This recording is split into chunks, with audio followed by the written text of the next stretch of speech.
Okay, so I see you applied for this position. Based on your credentials, you seem like a really good fit, but could you tell me a little bit about why you are seeking to apply for this specific position? And why you want to work specifically here? To be honest, I just need a job, and the job posting looks pretty nice, so that's why I applied to it. I noticed that my credentials match the job description, so that's why I applied. Are you even going to try to go into a speech about telling me why you deserve the position and everything that you have for skills and what you're capable of that are written down on the paper you've given me? Are you even looking for a career here? Or you just saw the job and the pay and decided to apply? Yeah, I just saw the job and the pay. I just need a job. And the money seems to fit the budget I'm looking for, so yeah. No, I've given enough speeches to people when I'm interviewing with them about the same things I've already written on the paper in front of you. I don't like the feeling that I'm selling myself to you. It just makes me feel cheap. So I don't want to feel like I'm proving myself to somebody. I'd rather practice the idea that you're going to see my value through the credentials I've shown you and through this conversation, or you're not. I don't seek to sell myself through a speech when I know that my credentials and this conversation should be enough to have you decide if you're going to give me the job or not. It's just a lot of energy. Yeah. You do realize that interviewing is about making an impression and impressing the people that are interviewing you, right? And explaining why you deserve a position over someone else when we are making a decision about who gets the job, right? Oh yes, yes, I'm actually well aware of the regular practices that is involved with interviews and people being put in positions to prove why somebody is better than somebody else. I don't want to be a part of that. I want to actually be someone where if I'm in an interview with you, you see my value and you determine if, my values and how I show up is something that you like or do not like. But I'm not here to attempt to compete with anybody. I already know my value, and either you see my value or you don't. And a lot of the time, that actually is what, at the end of the day, most of the time, people are going to be looking for when they are conversating in an interview, and it's not solely about making an impression through selling yourself. No, I think I'm going to stick to this conversation status more than a questionnaire and a speech.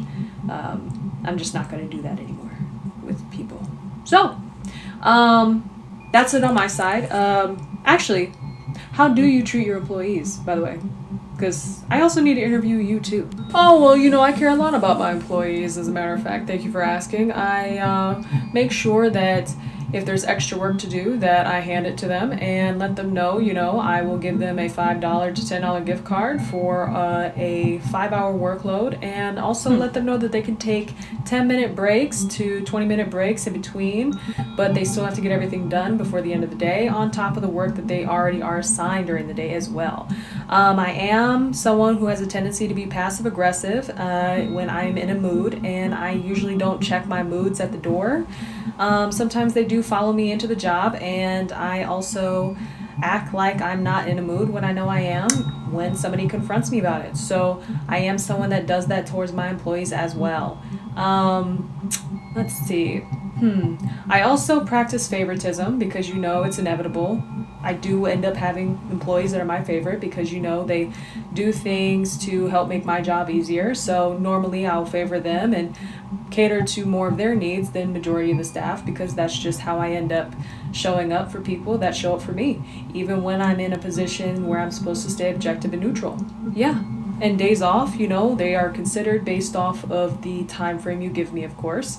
But I also favor what I need as well when it comes to department needs, and also how I'm feeling. So I also have a tendency to also be very passive in my form of communication when I don't like some of my employees or one of my employees, and I usually hide it through being passive with my forms of messages that I send them so that it's not viewed or seen as me abusing my position of power. I have also been known to nitpick people's work and put them on record and verbally address them and record it in the event that I'm nitpicking at them because I just don't like them or because they have done something to upset me, where now I'm holding a personal grudge because I've internalized the fact that the thing that they did that upset me, I have now chosen to use this moment I experienced with them as a mission to hold a grudge against until they either quit or I am able to fire them through the disciplinary actions that are available to me to use